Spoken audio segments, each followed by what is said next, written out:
할렐루야, 주님 부활하셨습니다. 사망 권세 깨뜨리고 무덤에서 부활하신 그 주님을 찬양합니다. 부활주일을 맞이하여 오늘 이 시간에는 고린도전서 15장 12절에서 19절의 말씀을 통해서 부활이 없으면 헛것이라 라는 제목으로 함께 말씀을 나누도록 하겠습니다. 예수님이 부활하셨다는 그 사실이 믿지 않는 사람들에게는 말도 되지 않는 그러한 망언이고 또 도저히 믿을 수 없는 그러한 이야기다라고 그렇게 말을 합니다만, 우리 그리스도인들에게 있어서 예수님의 부활은 그 무엇보다도 기쁜 소식이고 또 예수님의 부활하심이 우리에게 주는 의미는 너무나 크게 작용하고 있습니다. 사실 우리가 이 부활주의를 맞이해서 예수님이 부활하셨다는 사실도 아주 중요하죠. 더불어서 예수님의 부활이 우리에게 주는 또 다른 깊은 의미가 있습니다. 예수님의 부활하심이 없다면 우리에게 헛된 것들이 너무나 많기 때문입니다. 우리의 믿음도 헛되고 우리의 삶도 헛되기 때문에 우리에게 있어서 예수님의 부활은 아주 중요한 의미를 지니고 있습니다. 그렇기 때문에 예수님이 부활하셨다는 이 소식이 우리에게는 단순히 예수님의 부활하심을 기뻐하는 것으로서 끝나는 것이 아니라 더 나아가 우리에게 주시는 그 하나님의 놀라운 은혜, 하나님의 놀라운 선물도 있다는 사실을 기억해야 되겠죠. 그렇기 때문에 우리에게 있어서 무엇보다 부활이 참 의미 있는 그러한 사건입니다. 예수님이 부활하심으로 우리에게 주어지는 하나님의 놀라운 선물, 또 하나님의 놀라운 예비하심의 축복이 과연 어떤 것들이 있는지 오늘 말씀을 통해서 함께 나누고, 또 그러한 부활의 신앙을 우리 깊이 간직하고 견고히 해서 예수님 이 땅에 오시는 그날까지 우리가 그 믿음을 잘 지키는 그러한 저와 여러분이 되기를 간절히 소망합니다. 첫 번째로, 부활이 없다면 기독교의 믿음과, 즉 신앙이죠. 기독교 신앙과 선포는 헛된 것이기 때문입니다. 예수님의 그 부활 논쟁은 사실 어제 오늘 있었던 일은 아닙니다. 이미 예수님이 죽으신 이후, 그리고 부활하신 그 이후부터 시작해서 예수님의 부활에 대한 논쟁은 한 이슈였습니다. 그래서 예수님을 부정하는 사람들은 예수님의 죽으심을 인정하지 않죠. 예수님의 부활을 인정하지 않기 위해서는 먼저 예수님의 죽으심을 인정해서는 안 됩니다. 그래서 예수님의 부활을 부정하는 사람들은 기절설이라는 논리로, 즉 예수님이 죽으신 것이 아니라 예수님이 기절하셨다가 3일 만에 깨어나신 것이다 라고 그렇게 주장하죠. 죽음이 없는 부활이 어떻게 있을 수가 있겠습니까? 그래서 예수님을 부정하는 사람들은 예수님의 죽음을 먼저 부정하고 있는 그러한 모습들을 볼 수가 있습니다. 하지만 성경은 이러한 그들의 그 부정에 대해서 분명하게 말씀을 하고 계십니다. 요한복음 19장 31절에서 34절의 말씀을 보면 유대인들은 빌라도에게 십자가에 달려있는 그 시체들을 치워달라고 요청을 하죠. 빌라도는 군인들을 동원해서 예수님과 또 예수님 좌우편에 달려있는 그 강도들을 십자가에서 내리도록 합니다. 그러자 군인들은 예수님 좌우편에 있는 강도들의 죽음을 확인하기 위해서 그들의 다리를 꺾습니다. 십자가 처형에서 완전히 그 목숨을 끊기 위해서 다리를 꺾는 그러한 그 모습들을 우리가 볼 수가 있습니다. 반면 이제 예수님께서는 이미 십자가에서 돌아가셨기 때문에 군인들이 예수님의 다리를 꺾지 않고 예수님의 옆구리에 창을 찔러 예수님의 그 옆구리에서 물과 피가 쏟아지는 것으로 예수님의 죽음을 재확인하는 아주 잔인한 모습들을 우리가 볼 수가 있습니다. 이렇게 유대인들과 또 그리고 군인들은 예수님의 죽음을 확인해주는 그러한 작업을 통해서 세상에 어떤 사람들이 그 예수님의 죽음과 부활을 부정한다 할지라도 명백하게 예수님의 죽으심과 부활을 성경은 증명하고 있는 것을 볼 수가 있습니다. 사실 예수님뿐만 아니라 유대 역사가인 요세푸스도 그 예수님의 죽으심에 대해서 분명하게 그의 역사서에 기록하고 있는 내용들을 통해서 그 예수님이 죽으셨다는 사실을 확인할 수가 있습니다. 그러나 오늘 본문은 예수님의 부활을 믿느냐 믿지 않느냐 하는 문제가 아니라 예수님의 부활을 넘어서 예수님을 믿는 사람들, 즉 성도의 부활이 있느냐 없느냐 하는 문제로 이제 확대되어가는 그런 모습을 볼 수가 있습니다. 사실 예수님의 부활을 믿지 못하는 사람들이 어떻게 사람이 부활한다라는 것을 믿을 수가 있겠습니까? 예수님이 죽으셨다가 부활하셨다는 사실을 도저히 믿지 않는 사람들이 사람들도 죽었다가 부활합니다 라고 하면은 과연 그것을 받아들이는 사람들이 얼마나 있겠습니까? 그러나 이것을 믿느냐 믿지 않느냐의 문제가 진짜 그리스도인이냐 아니냐 하는 그러한 어떤 판가름할 수 있는 시금석과 같은 것이 부활입니다. 그래서 오늘 본문에 보면 당시 고린도 교회의 성도들 중에 물론 일부 사람이겠죠. 이 사람의 부활을 부정하는 사람들이 있었습니다. 예수님의 부활을 믿음으로 인하여 그리스도인이 됐지만 예수님의 부활을 믿지만 사람의 부활을 믿지 않는 그런 사람들이 생겨나게 된 거죠. 이미 예수님 이전부터 사람의 부활을 믿지 않던 그런 유대인들도 있었습니다. 우리가 잘 알고 있는 사두개인들은 제사장 그룹이죠. 바로 한 성전에서 제사장으로 섬기는 그룹들입니다. 그 그룹들인 그 사두개인들, 사두개파라고도 하는 그들은 부활을 부정하는 그러한 사람들 중 한 무리였습니다. 그뿐만이 아니죠. 또 헬라 철학의 영향을 받은 그러한 그리스도인들, 신약 시대에 와서 그 사도들의 복음이 세상에 전해지면서 믿게 된 그런 우리 고린도 교회와 같은 그러한 그 헬라파 그리스도인들의 중에서는 예수님의 부활은 믿지만 사람의 부활은 믿지 못하는 그러한 사람들이 존재하고 있었다는 것을 오늘 본문을 통해서도 알 수가 있습니다. 이뿐만이 아니라 디모데후서 2장 17절과 18절에도 보면 후메네오와 빌레도 같은 사람은 이미 부활은 지나갔다라고 그렇게 주장하는 그러한 사람들도 있었습니다. 이처럼 부활을 믿지 않는 그러한 그 사도 바울 당시에 많은 사람들은 왜 그러한 생각을 했을까? 우리가 생각을 좀 하게 되는데 그들은 아마 헬라 철학의 영향을 받은 것 같습니다. 헬라 철학에서는 죽음에 대해서 받아들이는 그러한 생각이 성경적인 개념과는 조금 다릅니다. 헬라 철학에서 육신은 꼭 감옥입니다. 즉 혼을 가두는 감옥. 그래서 죽음이라는 것은 바로 그 감옥에서 자유를 되찾는 그러한 것으로 의미합니다. 그래서 그들이 육체가 부활한다는 것은 어떤 의미냐면 다시 그 육체 속에 영혼이 가둬지는 것을 의미하는 거죠. 그렇다 보니까 그들은 그 부활에 있어서 그들은 그렇게 아주 좋은 것으로 받아들이지 않고 오히려 그 부정하게 되는 그러한 모습을 볼 수가 있습니다. 우리 동양 철학에서도 좀 그렇잖아요. 동양 철학에서도 육신의 그 어떤 부활을 주장하기보다는 혼이 다시 살아나는 것으로 그렇게 이야기하는 것이 많습니다. 불교의 윤회설 같은 경우도 아마 비슷한 맥락이라고 생각할 수가 있습니다. 그래서 사도 바울은 오늘 본문 12절을 통해서 이렇게 이야기하고 있습니다. 그리스도께서 죽은 자 가운데서 다시 살아나셨다 전파되었거늘 너희 중에서 어떤 사람들은 어찌하여 죽은 자 가운데서 부활이 없다 하느냐라고 하면서 부활을 부정하는 사람들에 대한 어떤 질타를 하게 되는 거죠. 반대로 또 그러한 부활을 부정하는 사람들에게 있어서 부활이 우리에게 주는 의미가 뭔지에 대해서 자세히 설명해 주는 그러한 모습을 볼 수가 있습니다. 예수님이 부활하셨다라는 것은 단순히 예수님의 부활을 믿는 사람들에게 믿는 사람들이 주어지는 어떤 그러한 특권, 믿음, 이것만을 의미하지는 않습니다. 종말의 때가 되면 예수님을 믿는 사람들은 그들이 믿었던 그 예수님이 부활하셨던 것처럼 그들 역시 부활한다는 사실을 믿는 것입니다. 그래서 우리가 그리스도인이라고 한다면 바로 예수님이 이 땅에 재림하실 때 우리의 육신이 그 이전에 죽었다면 그 죽은 육신들이 부활하실 것이다. 부활할 것이다. 라는 사실을 믿는 사람들을 이야기하는 거겠죠. 사실 이 믿음이 없다면 진정한 그리스도인이다 라고 할 수가 없습니다. 예수님을 믿긴 믿어요. 예수님의 부활을 믿긴 믿습니다. 하지만 예수님이 이 땅에 재림하실 그때에 사람이 성도가 부활한다라는 사실을 믿지 못한다면 그것은 그리스도인이 아니라 역시 믿지 않는 사람으로서 남게 되는 겁니다. 복음이라는 것이 뭡니까?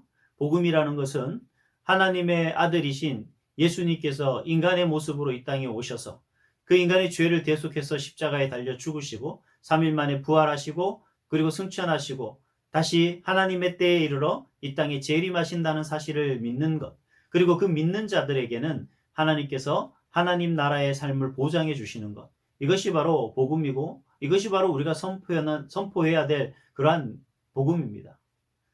그런데 예수님의 부활하심이 그 복음의 아주 핵심적인 내용이죠. 그 예수님의 부활하심이 바로 우리 믿는 이들에게 있어서는 하나의 소망이요, 희망입니다. 왜냐하면 우리 역시 예수님이 재림하실 그때에 우리가 완전하게 부활하셨던 예수님처럼 우리 역시 완전하게 부활할 것을 믿는 고백이기 때문에 그렇다는 거죠. 그럼에도 불구하고 당시 고린도 교회 성도들 중에는 일부 사람들이 그 예수님의 부활을 믿으면서 성도의 부활을 부정하는 사람들이 있었다는 거예요. 그래서 사도 바울이 그들을 향해 뭐라고 말씀하십니까? 오늘 본문 14절에서 15절 말씀입니다. 그리스도께서 만일 다시 살아나지 못하셨으면 우리가 전파하는 것도 헛것이요 또 너희 믿음도 헛것이며 또 우리가 하나님의 거짓 증인으로 발견되리니 우리가 하나님이 그리스도를 다시 살리셨다고 증언하였습니다. 만일 죽은 자가 다시 살아나는 일이 없으면 하나님이 그리스도를 다시 살리지 아니하셨으리라. 아멘. 사도 바울이 말하고자 하는 것이 무엇입니까? 고린도 교회 성도들의 믿음, 그리고 오늘날 저와 여러분의 믿음은 어디서부터 비롯된 것이죠? 예, 그렇습니다. 바로 사도들이 전한 복음에서 비롯되었습니다. 사도들이 전한 복음의 중요한 기초는 뭡니까? 바로 예수 그리스도의 죽으심과 부활입니다. 그 부활 안에는 역시 성도의 부활도 포함되어 있다는 사실이죠. 그런데도 사도들이 선포한 그 부활을 믿지 않는 것은 사도들이 전한 복음을 부정하는 것이고, 사도들이 전한 복음을 부정한다는 것은 곧 그리스도를 믿지 않는 것이 되는 겁니다. 믿음을 부정하는 그러한 것이 되는 거죠. 그래서 사도 바울은 예수님의 부활이 바로 죽은 자의 부활을 증거하는 증거가 되는 것이다 라고 이야기를 하고, 바로 이 믿음이 우리 믿는 이들에게 주어지는 하나님의 큰 선물이다 라고 말씀을 하고 있는 겁니다. 그래서 로마서 8장 11절 말씀에 보면 예수를 죽은 자 가운데서 살리신 이의 영이 너희 안에 거하시면 그리스도 예수를 죽은 자 가운데서 살리신 이가 너희 안에 거하시는 그의 영으로 말미암아 너희 죽을 몸도 살리시리라. 아멘. 바로 우리 믿는 이들에게 하나님의 그 놀라운 은혜와 예배하심의 축복으로 바로 우리를 예수 그리스도처럼 우리 몸도 다시 살리시겠다라는 말씀을 하시고 계시는 겁니다. 우리 기독교가 다른 종교와 특별하게 다른 점이 있다면 바로 이 부활입니다. 기독교만큼 하나님을 믿는 사람들에게 주어지는 그 영원한 그 생명력 있는 종교는 그 어디에도 찾아볼 수가 없습니다. 참 대단한 거죠. 특별한 겁니다.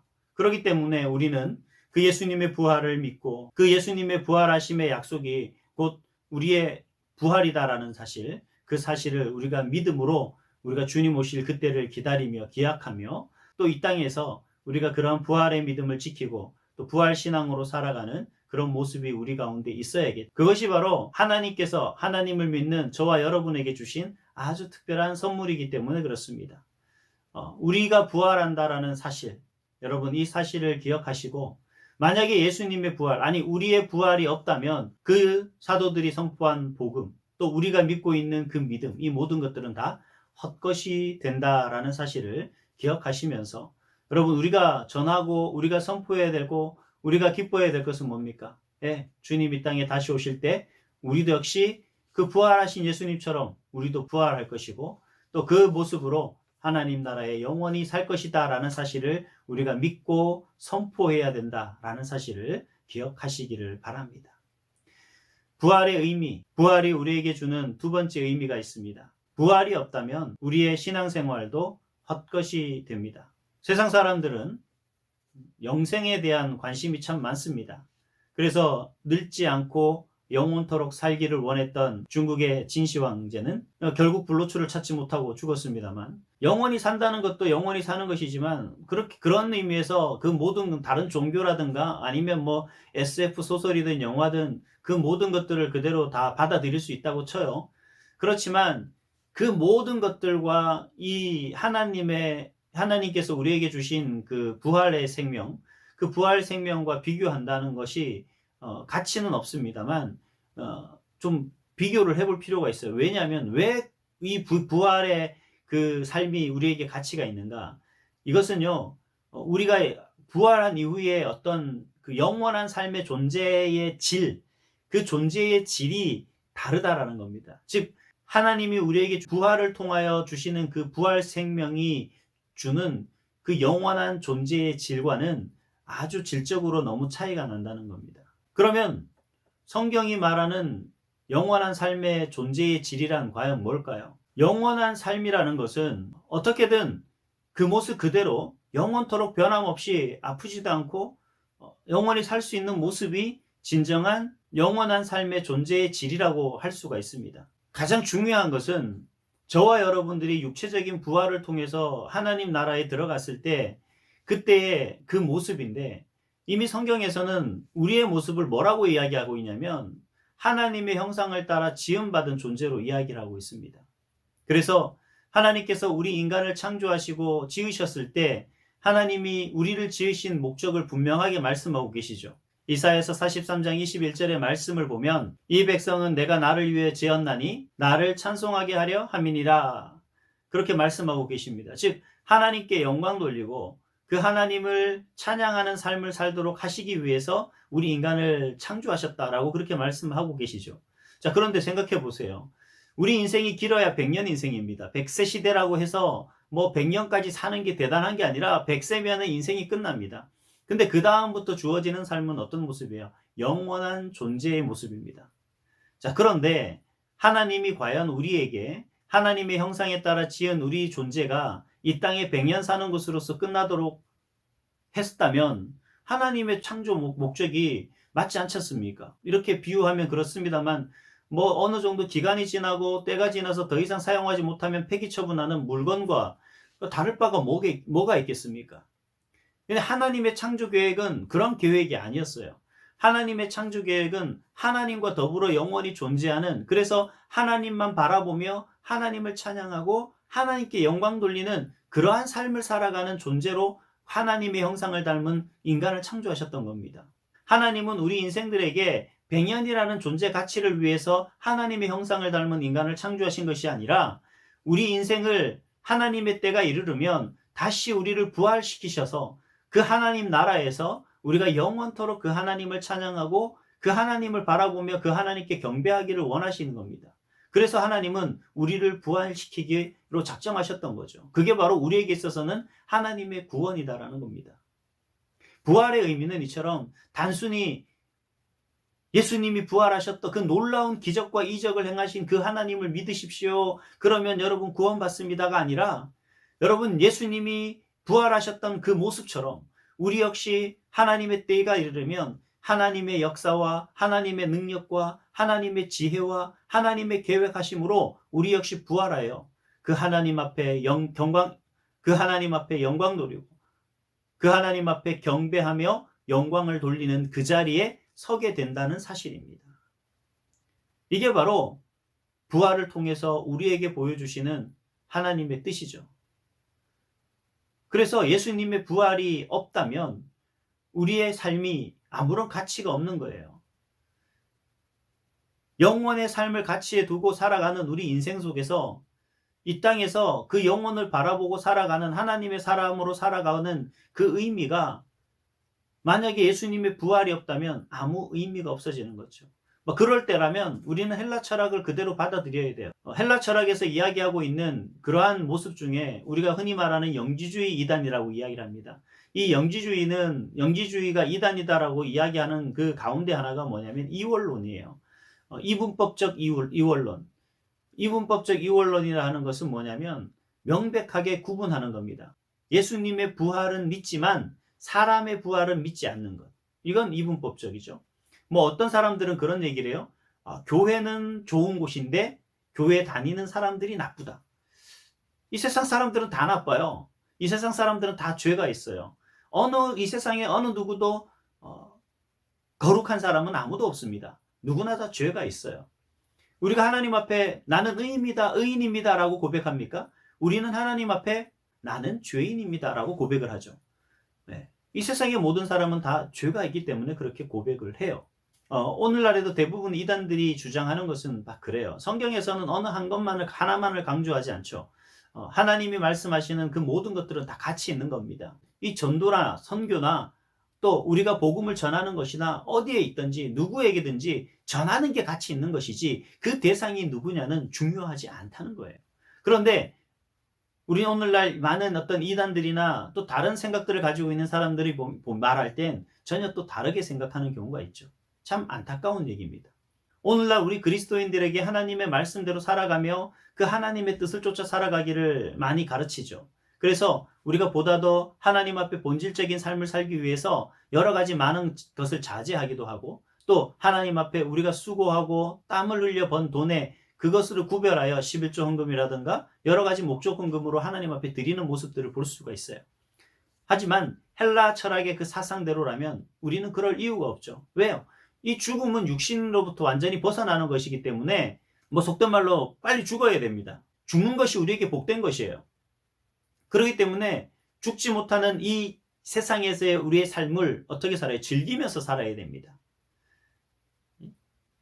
육신의 정욕을 자랑하고 안목의 정욕을 추구하고 이생의 자랑을 자랑하는 그러한 삶의 모습으로 살아가는 게 헬라 철학의 모습이라는 거죠. 성경은 그렇게 말하지 않고 있습니다. 왜냐하면 그건 부활신앙의 모습이 아니기 때문에 그렇습니다. 그것은 정말 부활하신 예수님을 믿고 우리의 부활을 믿는 그리스도인의 삶의 모습이 아니기 때문에 그렇다는 거죠. 우리가 영원토록 존재하는 그 존재의 삶의 질에 있어서 우리가 하나님 앞에 섰을 때 최소 부끄럽지 않아야 되지 않겠습니까? 하나님 정말 허랑방탕하게 탕자처럼 그렇게 살다가 하나님 나라에 왔습니다 라고 하는 게 좋은가요? 아니면 비록 제가 부족하고 연약하지만 그래서 많은 죄의 모습들이 있었지만 그래도 절제하고 그래도 하나님 것을 구별하고 그래도 수고하고 땀 흘려 번 것을 하나님 앞에 조금이라도 드리며 하나님의 뜻과 하나님의 영광이 이루어지기를 소망하며 살았습니다. 그래서 시간을 내어 예배에도 열심히 참석하고 하나님 앞에 경배하며 하나님 앞에 많은 시간 들여 봉사하고 수고하기를 하나님 헛되지 않게 살았습니다. 하나님 보시기에 만족하지 못하겠지만 그럼에도 하나님 제가 했던 그 모습들을 하나님 기뻐 받아 주시옵소서. 여러분 이게 우리가 하나님 앞에 갔을 때 고백할 수 있는 그 고백이 되어야 되지 않겠습니까? 부활신앙이 있는 사람은 이런 고백을 할 수 있어요. 부활신앙이 없는 사람은 바로 이 세상에서 어떤 거예요? 그냥 이 세상 것을 추구하다가 그렇게 그곳에 치우쳐 살다가 하나님 나라 가게 되는 거죠. 그게 바로 부끄러운 구원입니다. 그게 바로 하나님 보시기에 부끄러운 거죠. 하나님 앞에 섰을 때 제 자신이 부끄러운 거예요. 다른 게 부끄러운 것이 아니라는 거죠. 믿음에도 불구하고 그 믿음이 온전한 믿음이 되지 못해서 여전히 이분법적인 사고로 이것과 저것이 다르다는 것을 생각하며 그렇게 살아왔다. 그저 세상 것을 추구하고 세상 것의 가치를 가지고 가치를 두고 살았던 인생. 이게 바로 부끄러운 인생이고 이런 모습이야말로 부활신앙의 모습이 아니다라는 말씀입니다. 그래서 부활의 그 헛되다라고 하는 것은 단순히 예수님의 부활하심이 헛된 것이 아니라 우리 삶이 그 부활을 헛되게 하는 것 그런 모습도 있다라는 사실이에요. 그렇기 때문에 우리는 예수님의 부활하심이 거짓말입니다. 믿지 않는다. 그것을 비난할 것이 아니라 예수님의 부활하심의 그 부활을 믿는다면 우리는 어떻게 해요? 그 예수님의 부활이 헛되지 않도록 이 땅에 살아야 된다는 겁니다. 그런 모습이 어떤 모습입니까? 오직 하나님 나라를 바라보며 이 땅에서 헌신하고 하나님 앞에 예배하며 또 수고하고 땀 흘려 번 것을 하나님 앞에 감사함으로 드릴 수 있는 또 내 시간과 또 나의 것을 하나님 앞에 들이대 정말 헌신하며 드릴 수 있는 그 모습 그렇게 살아가는 모습이 바로 하나님이 기뻐하시는 부활신앙이며 바로 부활의 믿음입니다.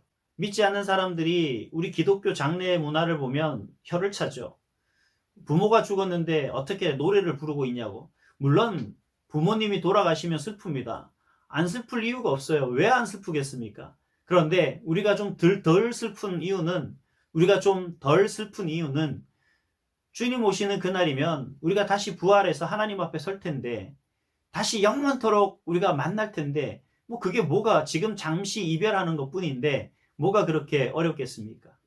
그래서 오늘 사도 바울이 오늘 본문을 통해서 이야기하는 잠자는 것 같은 그러한 모습, 이 기독교적 용어 아니겠습니까? 기독교에서는 죽음을 잠자는 것으로 표현하고 있습니다. 잠시 자는 거죠. 잠들었다 깨는 겁니다. 왜? 예수님이 이 땅에 재림하실 때 우리는 깨어나기 때문에, 부활하기 때문에 그렇게 그런 용어를 사용하는 거죠.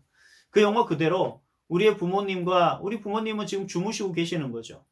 다시 예수님이 이 땅에 오실 때 분명 부활하실 것이기 때문에 우리는 그분들이 잠자고 있다라고 그렇게 믿고 있는 겁니다. 그것이 바로 부활의 믿음이고 부활의 신앙입니다.